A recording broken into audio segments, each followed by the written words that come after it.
Moi, il pensait beaucoup, on est conseiller du jour. Il est à Bruxelles et moi, je suis conseiller de la Nouvelle-Amérique. Donc, c'est dans ces contextes-là que nous nous sommes rencontrés. Conseil découvert, que j'ai découvert. Conseil découvert. Oui, c'est ça. Donc, voilà.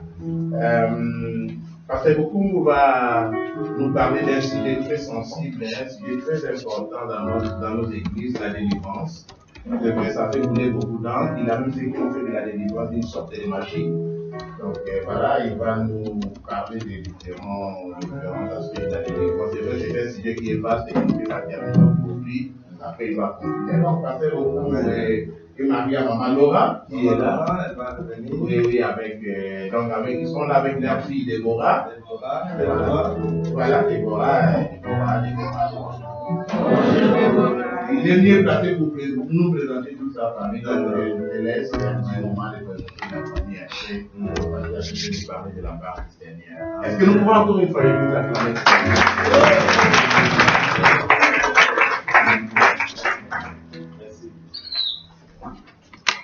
Gloire au Seigneur. Alléluia.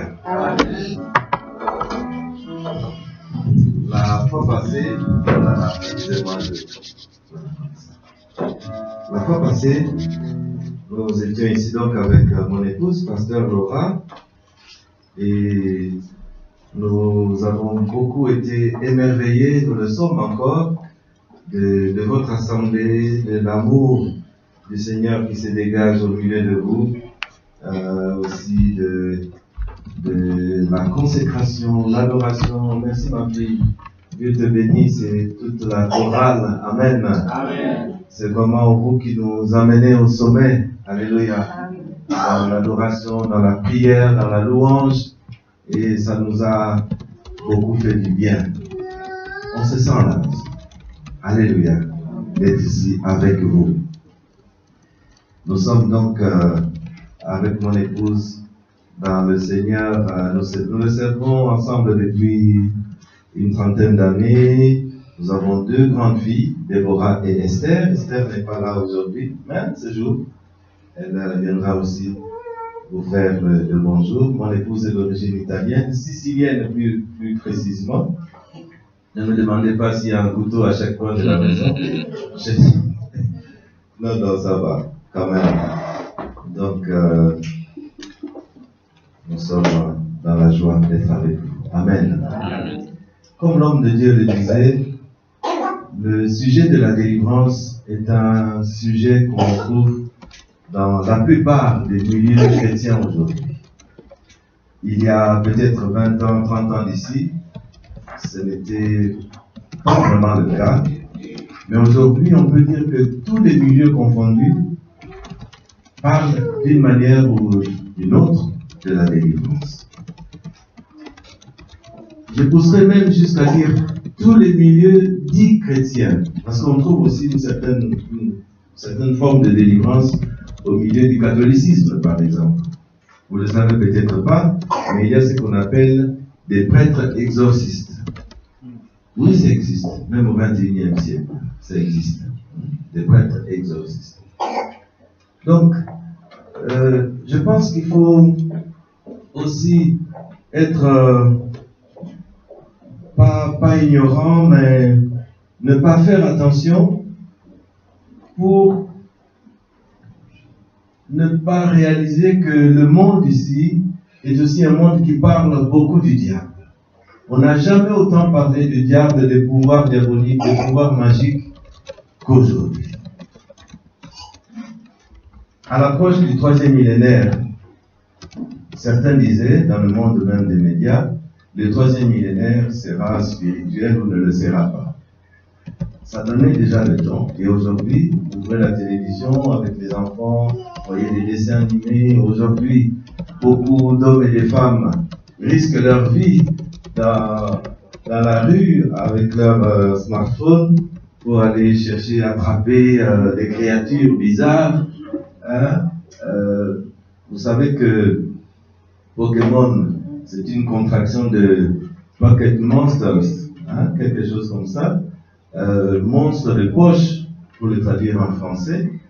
Et certains ont failli être tués sur la rue par des voitures parce qu'ils cherchaient. Donc, d'une certaine manière, le monde en parle, les chrétiens en parlent, mais que dit la Bible? C'est un petit peu notre sujet aujourd'hui, de dire que dit la Bible sur le sujet. Donc nous sommes en train de faire un peu le point sur le sujet de la délivrance. Évidemment, c'est un sujet vaste.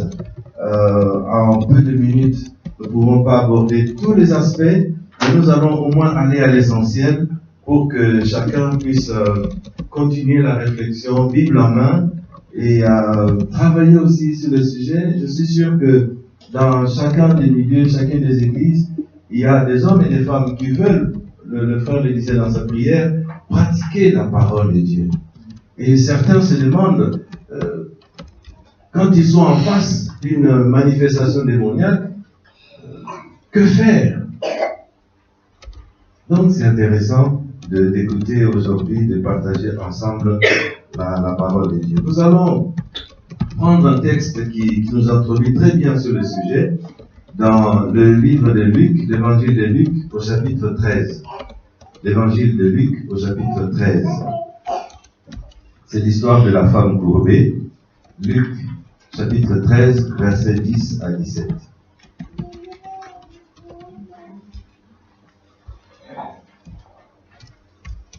Luc 13, versets 10 à 17. Je lis au nom du Seigneur. On parle de Jésus. Il enseignait dans une des synagogues un jour de sabbat. Or, il y avait là une femme rendue infirme par un esprit depuis 18 ans. Dans certaines traductions, les meilleures traductions, vous diront un esprit rendu infirme, on le donnera plutôt une femme qui avait un esprit d'infirmité. C'est la meilleure traduction d'après le grec. Les bonnes vieilles traductions, c'est comme par exemple, mettront une femme possédée d'un esprit qui la rendait infirme. On expliquera un peu sur ce terme possédé. Depuis 18 ans. Elle était courbée et ne pouvait absolument pas se redresser. Quand il la vit, Jésus l'appela et lui dit, « Femme, tu es délivrée de ton infirmité. » Et il lui imposa les mains. À l'instant même, elle se redressa et se mit à glorifier Dieu. Mais le chef de la synagogue, indigné parce que Jésus avait réalisé cette guérison pendant le sabbat, disait à la foule, « Il y a 6 jours pendant lesquels il faut travailler. Venez donc pour faire guérir ces jours-là, et non pas les jours du sabbat. » Le Seigneur lui répondit, « Hypocrite. » En fait, Jésus parle à tout le monde, ce mot est au pluriel. « Hypocrite, chacun de vous, pendant le sabbat, ne détache-t-il pas son bœuf ou son âne de la mangeoire pour le mener boire? Et cette femme, qui est une fille d'Abraham, et que le Satan tenait lié depuis 18 ans. Et là, encore une fois, la traduction devrait rendre 18 longues années. Donc, depuis 18 ans, il n'aurait-il pas fallu la détacher de ce lien le jour du sabbat?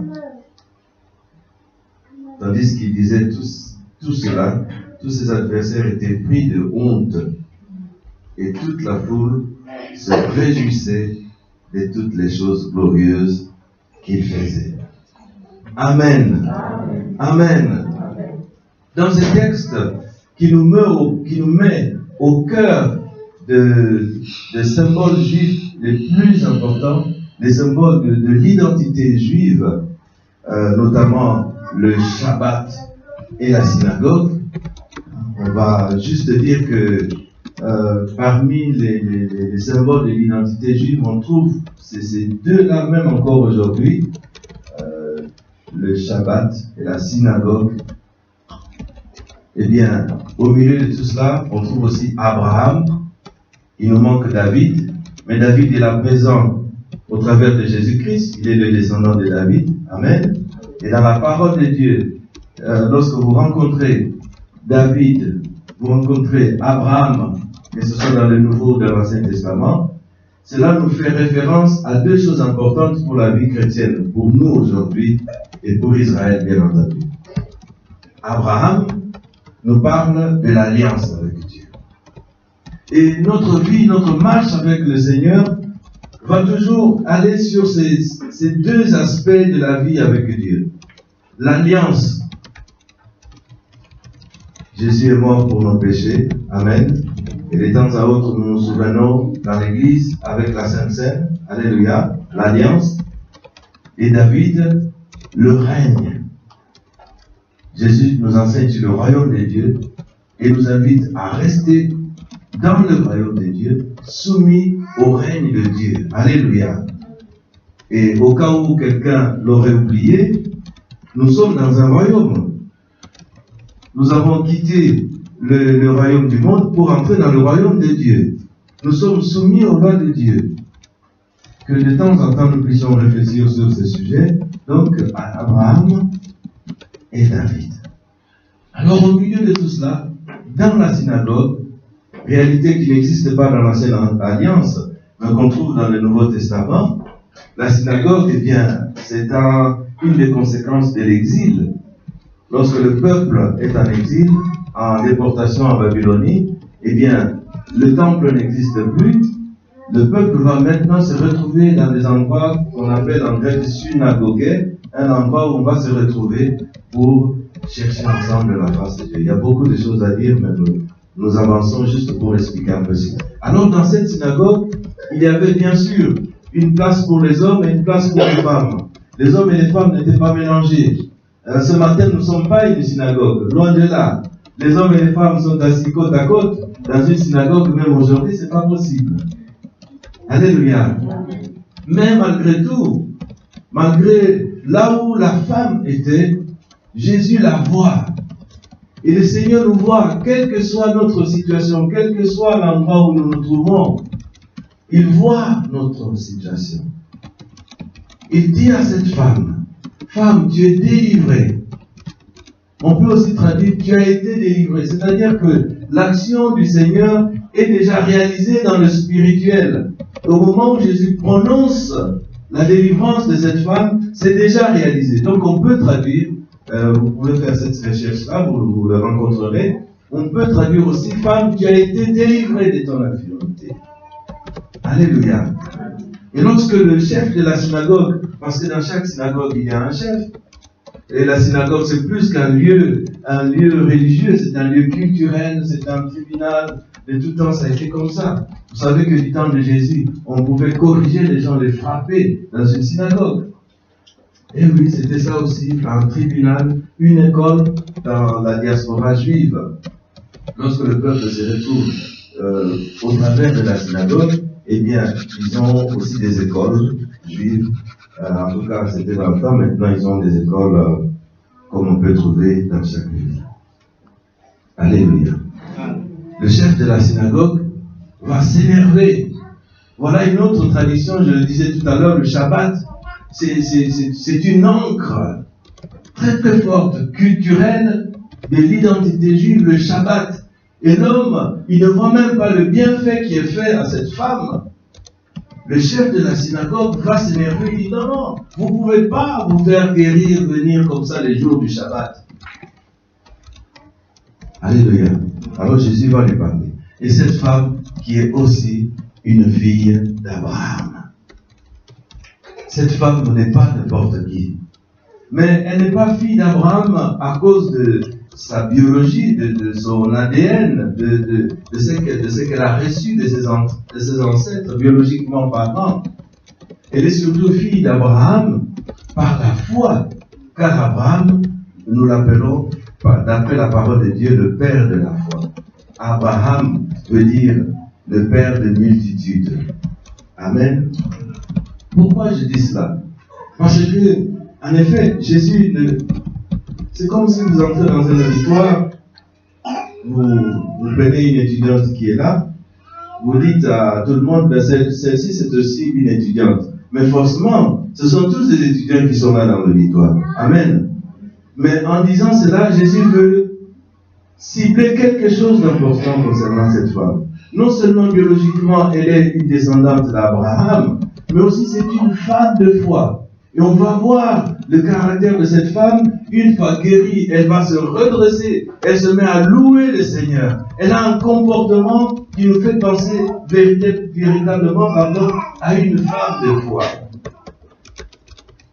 Alléluia. Il y avait un homme aussi qui était guéri un jour par Jésus, un paralysé. Mais quand vous lisez son histoire, Jean 4 ou Jean 5, je pense qu'il faut vérifier, quand vous lisez son histoire, eh bien l'homme, Jésus prend ton grabat et marche, prend ton lit et marche, il prend son lit et il marche. Il est parti.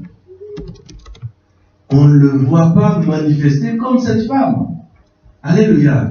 Non, cette femme a quelque chose de particulier. C'est une femme de foi. Et là, on va rejoindre un peu une question récurrente parfois, qui arrive même dans nos églises. Cette femme de foi, cette femme qui connaît Dieu, cette femme qui craint Dieu. Et pendant 18 longues années, elle est courbée, elle marche comme ça. Et d'aucuns, pourraient se poser la question, mais pourquoi Dieu permet à une femme de foi, pourquoi Dieu permet à une femme qui craint Dieu cette épreuve de 18 longues années? Et je peux même me poser la question aujourd'hui en tant qu'un homme qui voudra marier une femme qui est courbée comme ça pendant 18 longues années. Est-ce que cette femme, elle est même mariée? Seigneur, pourquoi tu permets cela? Mais ce jour-là, c'est un jour, de gloire de Dieu. Un jour où Jésus vient pour libérer cette femme. Tu es femme, tu es déliée. Tu es délivré, mais en fait aussi, on revient beaucoup sur le grec, il faudra aussi dire tu es délié, ou tu as été délié de ton infirmité. Et Jésus va préciser quelque chose lorsque le chef de la synagogue va s'énerver. Jésus va dire à tout le monde qui est là-bas, cette femme, pendant 18 longues années, elle était liée par le Satan. Satan en hébreu, ça veut dire adversaire. L'adversaire. Donc, quelqu'un peut être appelé Satan aussi. En hébreu, Satan veut dire adversaire.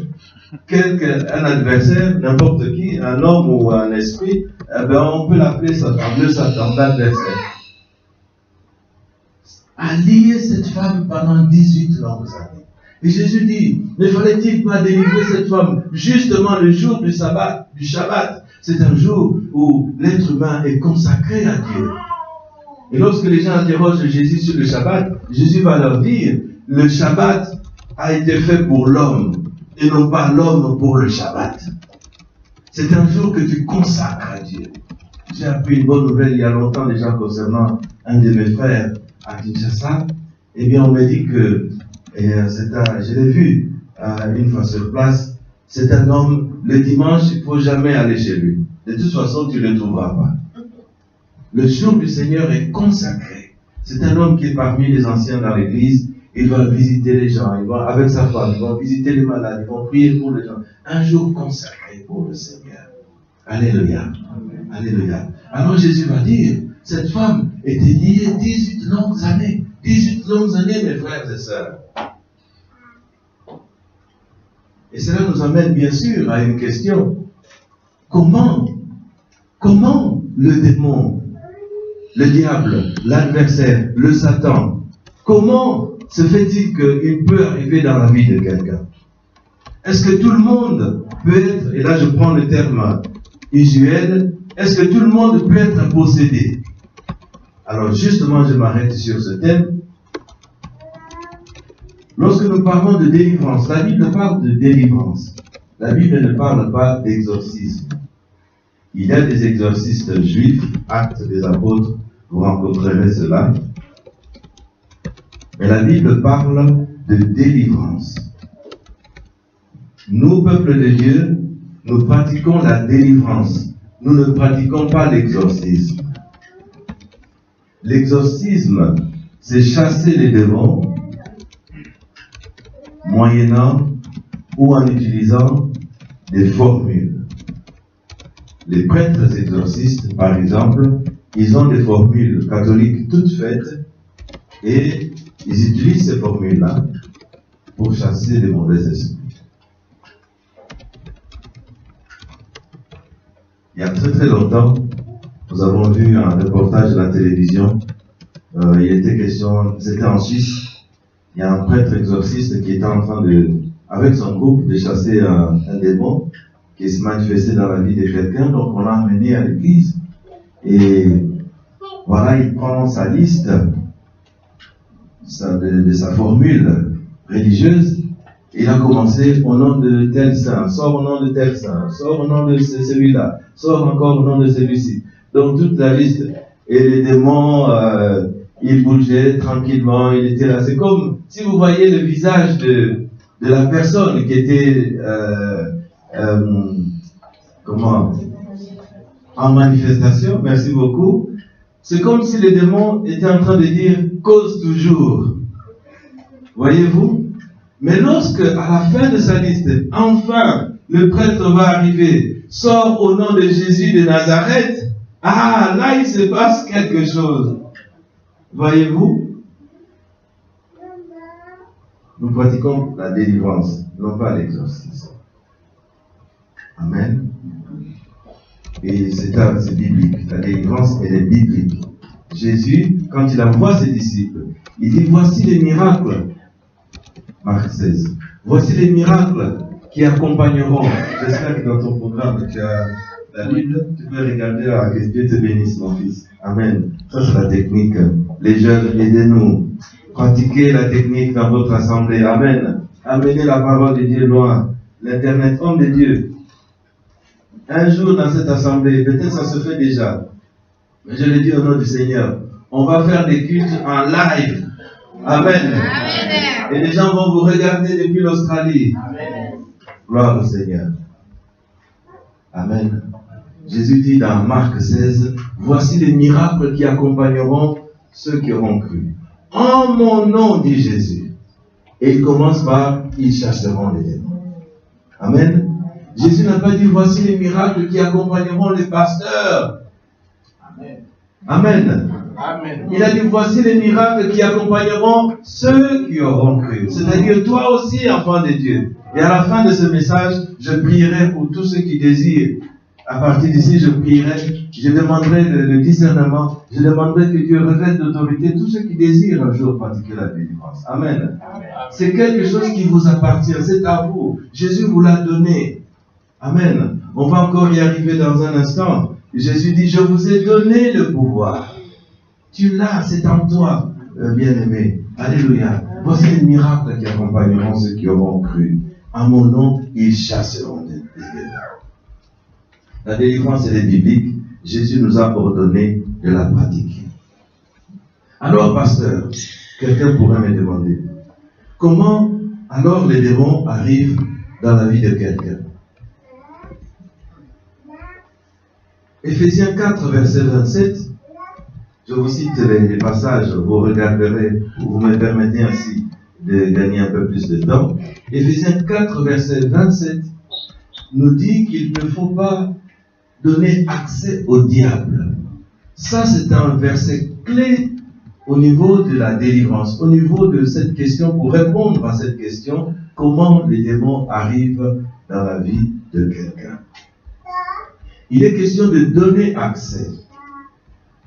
Donc, le premier point, je dirais, par rapport à cette question, c'est que le démon entre parce qu'on lui ouvre la porte. Deuxièmement, il peut entrer par effraction. C'est-à-dire, il force la porte comme un voleur. Il peut entrer suite aux liens, aux alliances familiales.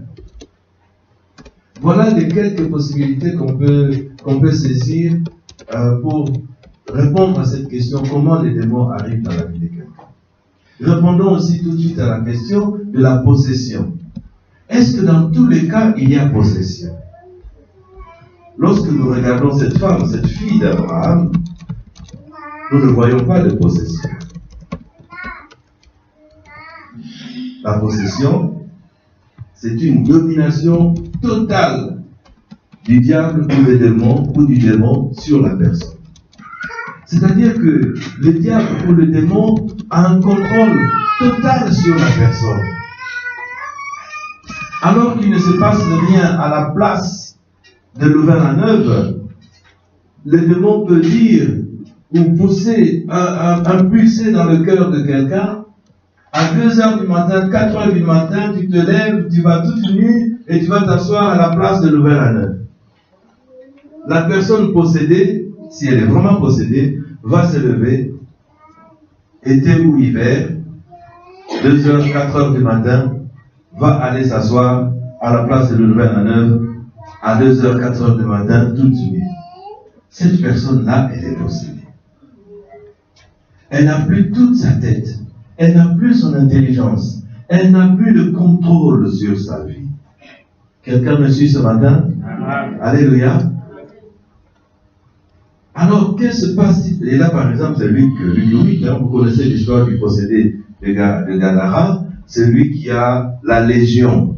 Dans cette histoire de l'homme qui est possédé par la légion, eh bien, la puissance démoniaque l'amène absolument partout. Dans les cimetières, c'est une personne qui crie, c'est une personne qui est incontrôlable. On a essayé de le lier, de l'attacher, mais la personne réussit chaque fois à s'en aller. D'ailleurs, je vais aussi expliquer dans un instant, la puissance démoniaque, quand elle saisit quelqu'un, même si c'est une frêle personne, une petite personne, mais vous pouvez parfois vous y mettre à 4, à 5. C'est parfois très difficile de maîtriser une telle personne.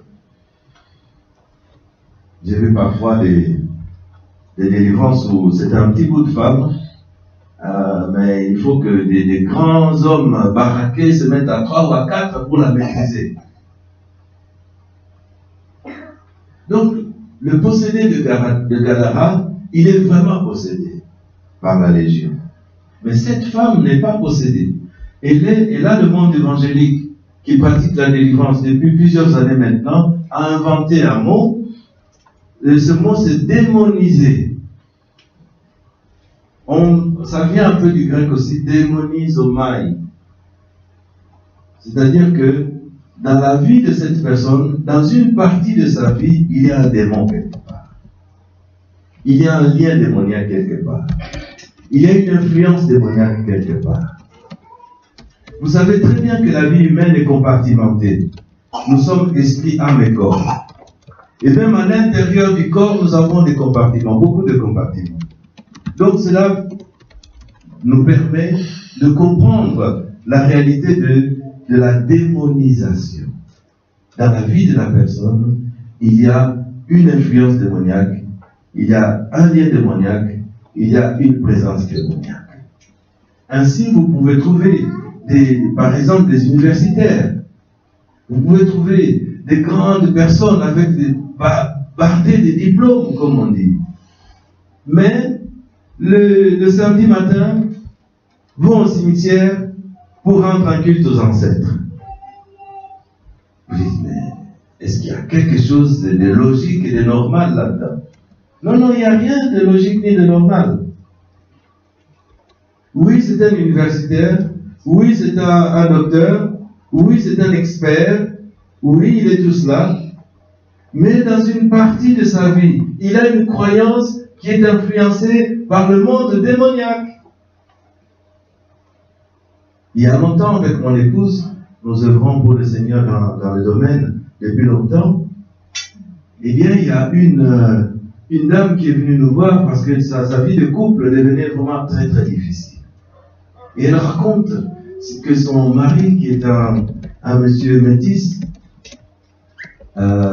congolais belge, un monsieur qui est chirurgien cardiaque, un éminent chirurgien cardiaque.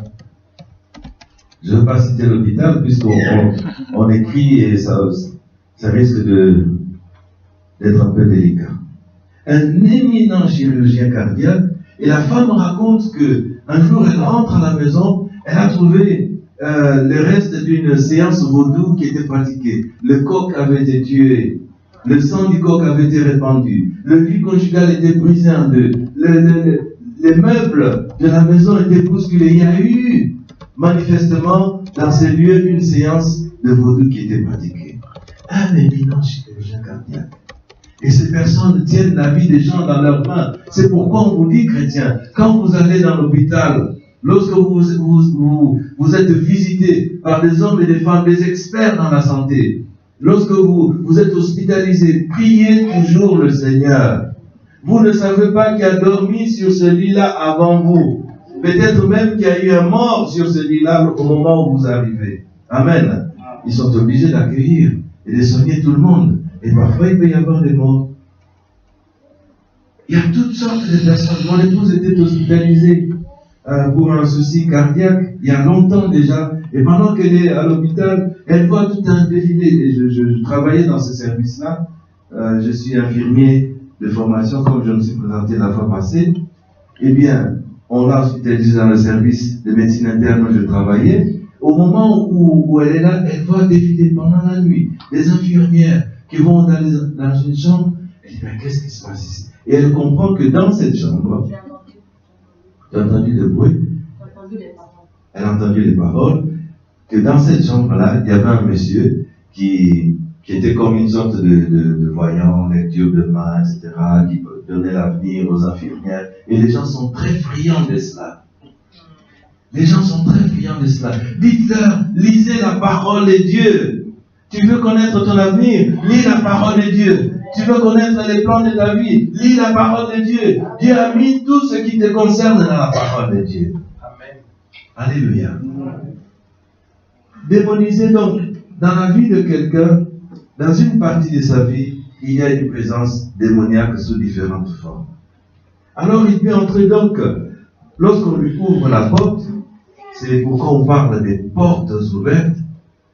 On a ouvert la porte aux esprits maléfiques. Ça se présente comment? Eh bien, différentes choses peuvent ouvrir la porte du démon. Au démon, pardon. L'horoscope. Certaines religions. Hindouisme, bouddhisme, des pratiques magiques. Et parfois, les gens font ces pratiques, surtout dans les cultures du Sud, pas nécessairement pour faire du mal à sa famille. Parfois même bien au contraire, il veut protéger sa famille. Alors il va entrer dans des maisons de féticheurs, féticheuses ou magiques. Il ne se rend pas toujours compte de l'engagement dans lequel... Alors on lui dit parfois il faut faire des scarifications. Vous savez, les scarifications, ce sont des alliances par le sang. Les scarifications. Il y a un mot en lingala, pardonnez-moi pour ceux qui ne parlent pas lingala, je vais traduire, les nzoloko. Donc on coupe, c'est les scarifications, voilà, le français le dit très bien. On coupe dans la peau, on fait couler le sang, et on utilise ce sang d'une certaine manière. Les scarifications. On ouvre la porte à l'ennemi. Certaines personnes reviennent de vacances avec des masques, achetés, vous avez fait un voyage, je sais pas moi, en Guadeloupe, en Côte d'Ivoire. La Côte d'Ivoire, c'est un pays avec beaucoup de masques, par exemple, des masques rituels. Et des personnes ont ramené des mauvais esprits chez eux à la maison parce que un objet rituel qui est utilisé en contact avec des esprits mauvais. Mais vous faites un appel à ces esprits-là dans votre maison. Donc les gens sont revenus avec un objet rituel qu'ils ont acheté là-bas sans le savoir que c'est rituel. Mais ils ont trouvé qu'artistiquement c'était magnifique. Alors on amène, on place à la maison. Mais on est étonné que depuis qu'on a ramené cet objet de vacances, il y a quelque chose qui ne va pas dans la maison. On ne dort plus bien. Certains vont dire, mais pasteur, depuis que cet objet est là, je rêve que des cimetières. Comment ça se fait et pourquoi?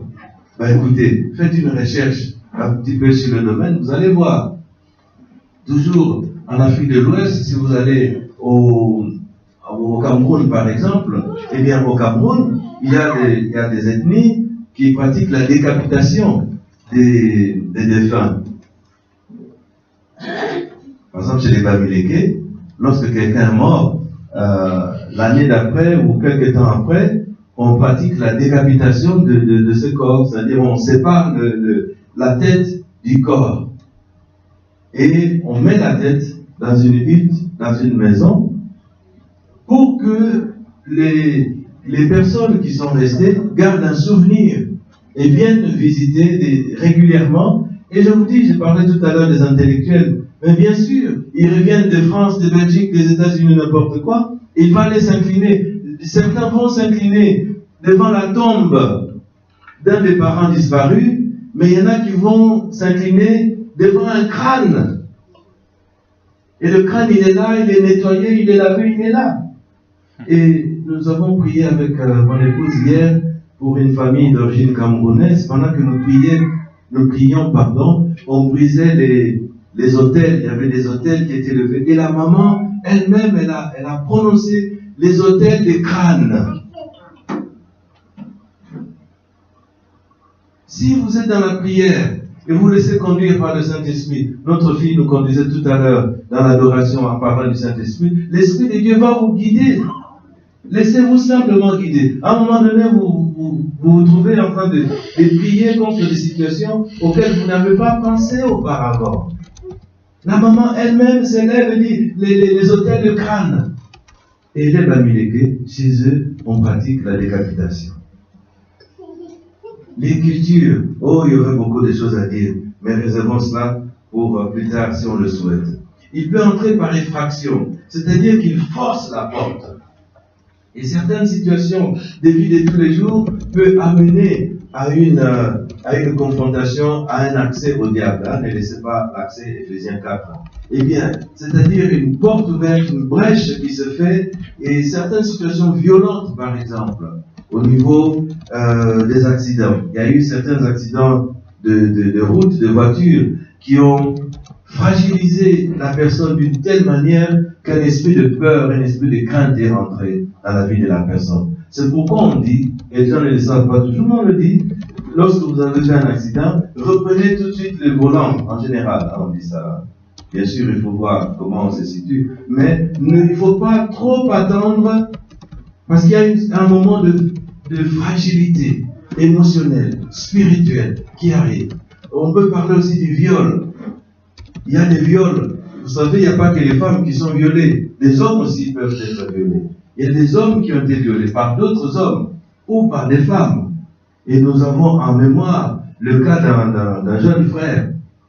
Aujourd'hui, nous témoignait de sa vie lorsqu'on faisait des entretiens en vue de délivrance. Cet homme raconte que, alors qu'il était jeune homme, adolescent, c'est une famille qui a beaucoup d'enfants, des demi-sœurs, des demi-frères.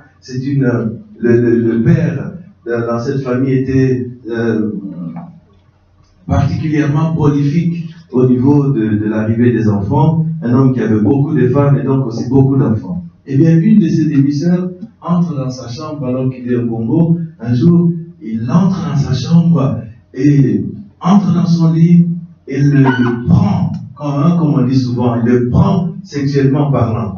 Le problème, c'est que chez l'homme, pardonnez-moi, au risque de choquer quelqu'un, il faut dire ceci, c'est que c'est pas tellement difficile pour un homme de se mettre en route pour avoir l'acte sexuel.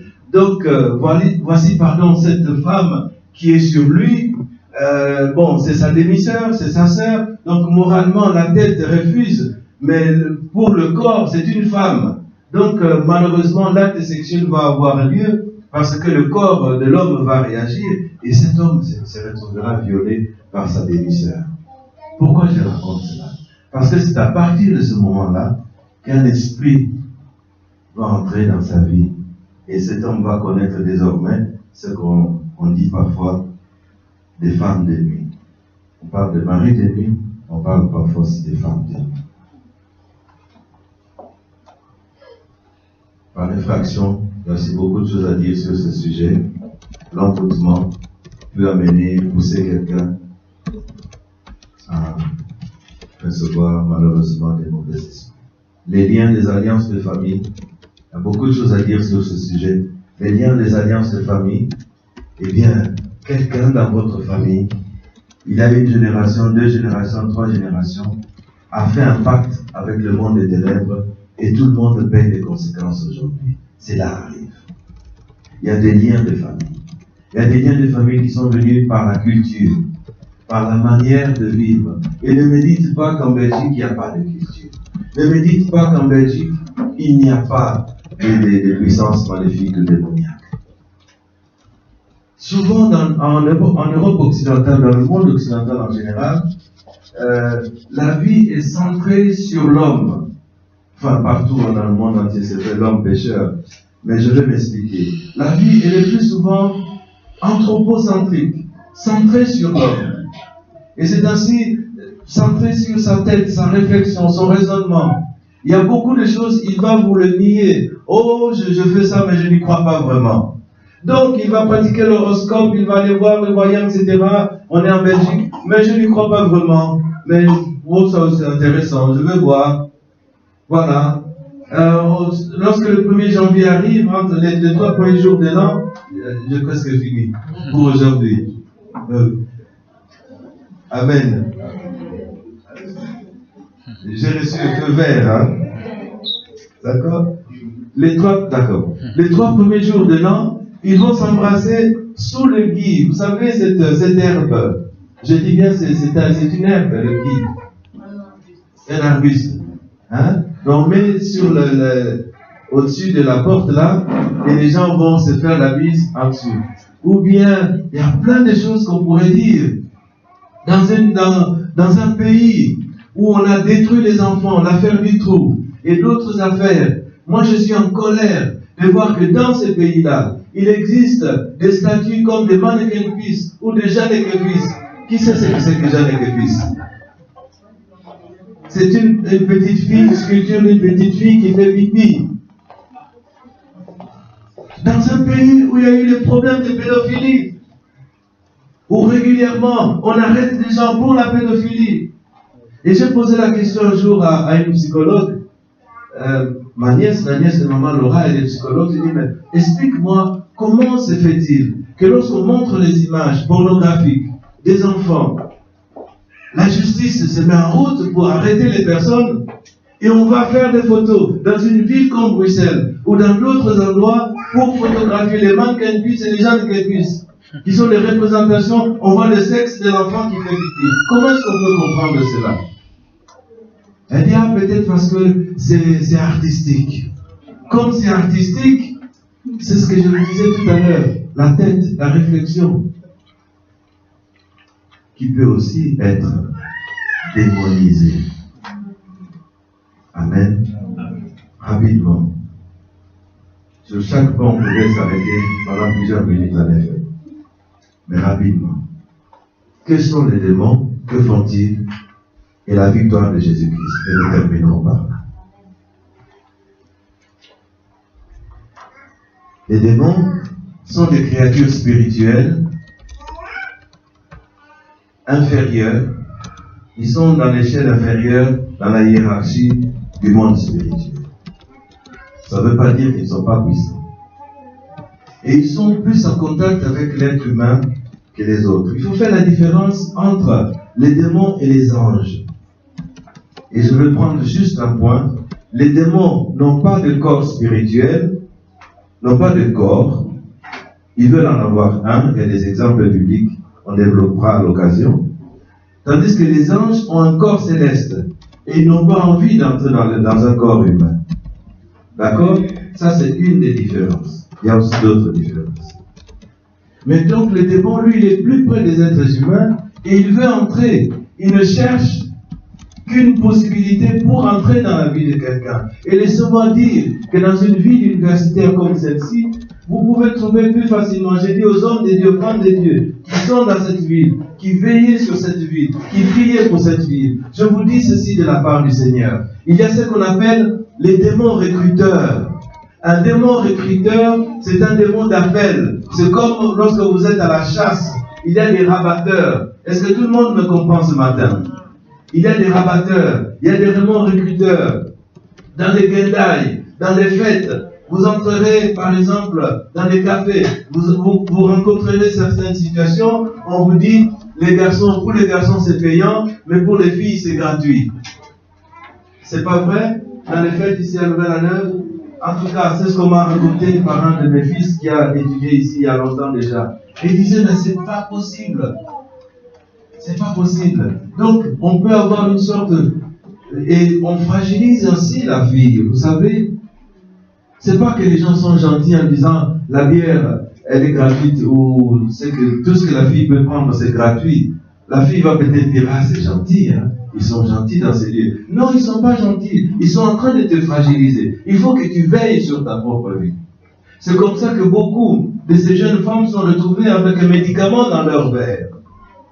Vous savez ce que les démons cherchent souvent à faire, c'est de baisser la garde de la personne.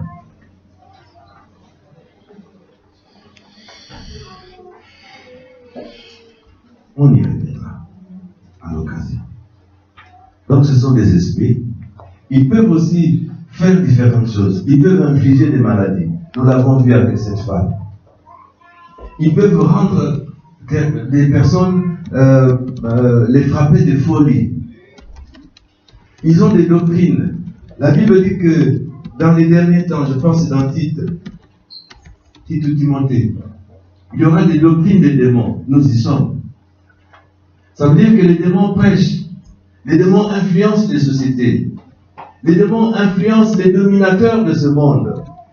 Vous savez, lorsque un démon influence l'esprit de quelqu'un qui fait des lois, ou de quelqu'un qui est un dominateur économique, eh bien, ça va se répandre à une allure. Il y a des doctrines des démons. Vous savez très bien aujourd'hui, sans rejeter les personnes, nous rejetons le péché, non pas les personnes. Le mariage homosexuel, le mariage gay. Aujourd'hui, c'est une véritable plaie aujourd'hui. Dans le monde civilisé, comme on dit. Les démons peuvent faire ces choses-là.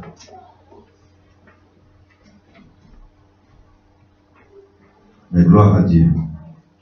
Est-ce que Jésus est venu?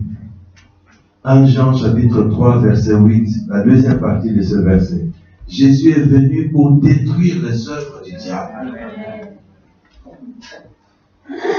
Voilà le but du Seigneur. Voilà pourquoi il faut que les hommes et les femmes dans une église ressentent ce devoir de prier contre ce monde-là invisible, de recevoir l'autorité de Dieu dans vos familles, de vous élever, de prier. Un jour, avec ma famille à Kinshasa, nous faisons une veillée de prière, nous pratiquons le jubilé pour la famille. Nous proclamons la délivrance de notre famille au cours d'une veillée. Et le lendemain, il y a une nièce qui vient me voir. Et cette nièce, pardonnez-moi, elle a un enfant qui était comme un mort-vivant. Cet enfant tombait tout le temps malade. Et les gens se demandaient quel jour il va mourir, cet enfant-là. Un petit garçon qui tombe tout le temps malade. Et les gens sont désespérés dans cette famille. Et ma nièce vient me voir, elle n'avait pas assisté à la veillée de prière. Elle me dit, mon oncle, j'ai rêvé cette nuit, donc pendant que nous étions dans la veillée. Elle dit, mon oncle, j'ai rêvé cette nuit que mon enfant, le mort-vivant, il était dans un cercueil et quelqu'un est venu, a pris cet enfant et l'a sorti du cercueil. J'ai dit, oh, gloire à Dieu. J'ai dit, ma fille, tu sais, nous avons fait le jubilé de la famille. Nous avons veillé, nous avons prié pour la délivrance de notre famille. Et ce que tu as vécu, c'est la délivrance de ton enfant. Amen. Il ne sera plus un mort vivant. Il ne sera plus un mort vivant. Il ne sera plus un mort vivant. Le Fils de Dieu est venu pour détruire les œuvres du diable.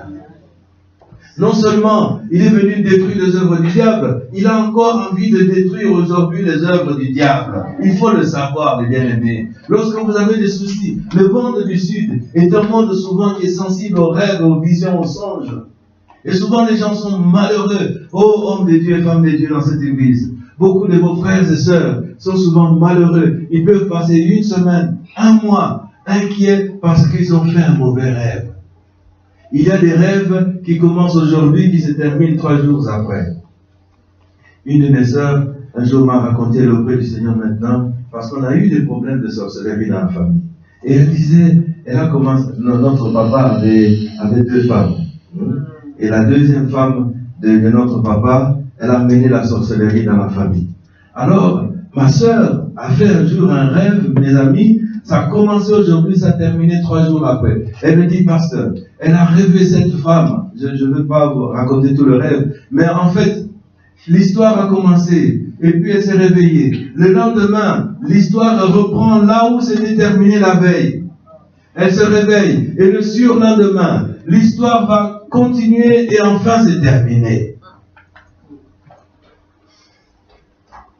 Il faut libérer vos frères et sœurs. Et dire que tu n'as rien à craindre. Parce que le Fils de Dieu est venu afin de détruire les œuvres du diable. Nous avons la victoire sur ces choses. Et de prendre le temps. Je vous bénis, vous, les gens du Sud, qui prenez le temps avec vos frères et vos sœurs. On ne trouve pas ça toujours dans toutes les églises. Je ne suis pas en train de faire la différence entre les églises. Mais vous pouvez trouver dans une église comme celle-ci, une personne qui est tourmentée, malheureuse, mais des frères et sœurs vont la prendre, non seulement la prendre dans leur maison, mais vont passer des semaines et des semaines à prier avec elle. Ils vont enlever leur rendez-vous, ils vont consacrer leur temps pour cette personne jusqu'à sa délivrance. Que Dieu vous bénisse pour cela, les bien-aimés. Alléluia. Amen. Non seulement il est venu pour détruire les œuvres du diable, mais il nous a donné aussi l'autorité de le faire. Mon fils, tu noteras 1 Jean chapitre 5 verset 19 quelque part, je terminerai par là. Mais laissez-moi dire ceci. C'est que non seulement il est venu détruire les œuvres du diable, mais il nous a donné aussi le pouvoir de le faire. Amen. Il nous a donné le pouvoir de le faire. Voici les miracles qui accompagneront ceux qui ont cru. Luc, chapitre 10 aussi va dire ceci. Je vous ai donné le pouvoir de marcher sur les serpents, sur les scorpions et sur toute la puissance de l'ennemi. Et rien ne pourra vous nuire. Alléluia. C'est pourquoi, fort de ce que nous venons de dire, nous ne sommes pas tellement surpris de voir le Fils de Dieu dans cette synagogue prononcer cette parole de libération en disant à cette femme, femme, tu es libérée, tu as été libérée, tu as été déliée de ce Satan qui te tenait depuis 18 longues années. De la même manière que le monde entier, en Jean chapitre 5, je le citais tout à l'heure, le monde entier gît sous la domination du malin. Eh bien, le Fils de Dieu, le nouvel Adam, il est venu justement, point par point, briser les œuvres du diable. Mais il faut que quelqu'un croie ces choses. Il faut que quelqu'un se lève pour ces choses. Je ne dis pas qu'il faut voir les démons partout. Il y a des ministères, il y a des églises, j'ai entendu.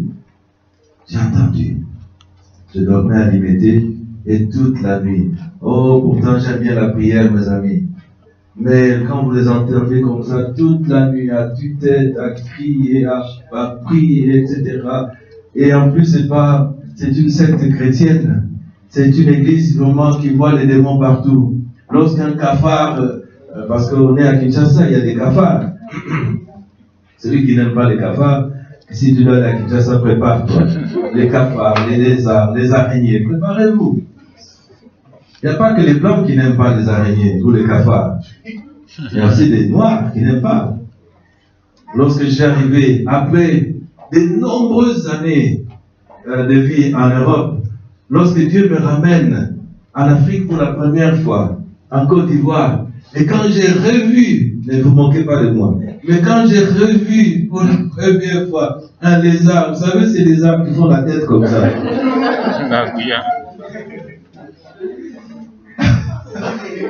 J'étais malheureux. Pourtant, je suis africain, je suis noir.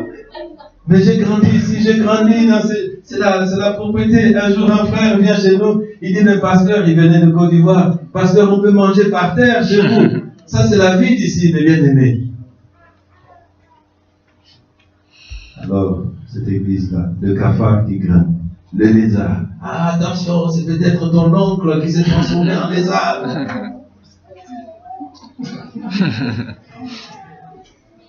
Il voit les démons partout. Homme de Dieu, tu sais, un jour, dans cette église, à Bruxelles, ils ont une église à Bruxelles. Au demeurant, c'est ça qui est bizarre, c'est qu'il y a beaucoup de gens dans ces églises-là. Et ce sont des églises qui donnent beaucoup d'argent pour leurs œuvres. C'est terrible. Alors ils m'ont invité, tu sais, pour bénir un mariage chez eux. Bon, alors nous, on est habitués à préparer les mariages. Vous rassemblez les futurs mariés et vous préparez le mariage avec eux.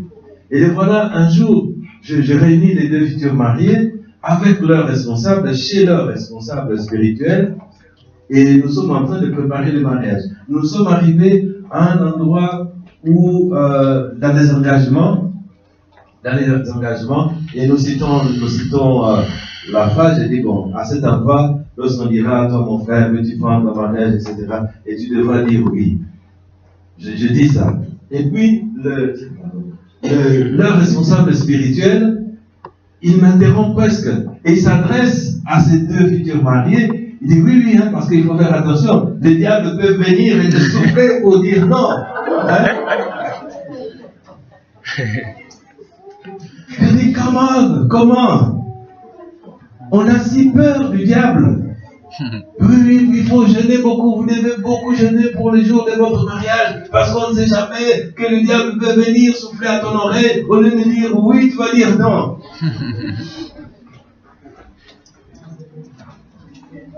Alléluia. Non, je ne suis pas de ce style-là. Nous ne sommes pas comme ça, Église du Seigneur. Il ne faut pas voir le diable partout, mais il faut voir, tenez-vous debout, s'il vous plaît. Mais il faut le voir là où il se trouve. Amen. Il ne faut pas voir le diable partout, mais il faut le voir là où il se trouve. C'est pourquoi nous avons besoin de discernement. Nous avons besoin que Dieu nous conduise bibliquement, Bible à main, comme les gens de derrière. Amen. Nous ne voulons pas évidemment tout rejeter d'emblée, mais nous voulons examiner Bible en main et dire bon, ça c'est biblique ou ça c'est pas biblique. Alléluia. C'est pourquoi je veux prier. Je veux demander au Seigneur, pour tous ceux qui le désirent dans cette assemblée, ce matin et d'autres qui ne sont pas là, que Dieu donne ce don de discernement. L'autorité de chasser les démons, vous l'avez. Je ne veux pas dire qu'on ne doit même pas la demander, il faut toujours demander. Même si c'est quelque chose qui nous appartient, nous devons toujours la demander à Dieu. Donc on peut oui demander que Dieu donne l'autorité pour chasser les démons. Mais surtout ce matin, que Dieu dépose dans le cœur le discernement, que tu comprennes au sein de ta famille. Il y a bien sûr beaucoup de choses qu'on n'a pas parlé ce matin. Au sein de ta famille, pour discerner ce qui se passe. Au sein de la vie de tous les jours, pour discerner ce qui se passe. Par exemple, vous savez que pour être engagé dans un emploi, dans une entreprise aujourd'hui, il y a des patrons qui demandent que la lettre d'engagement, votre lettre que vous envoyez soit manuscrite, c'est-à-dire écrite à la main. Il y a des raisons spirituelles à cela. Ils veulent envoyer les graphologues pour examiner votre lettre, pour voir si votre caractère, au travers de votre écriture, est compatible avec l'employeur. Il faut examiner, il faut comprendre. Il y a des endroits où l'enfant de Dieu, même s'il gagnera 2000 euros, 3000 euros, mais il dira non, parce que spirituellement, c'est un endroit qui est un endroit démoniaque.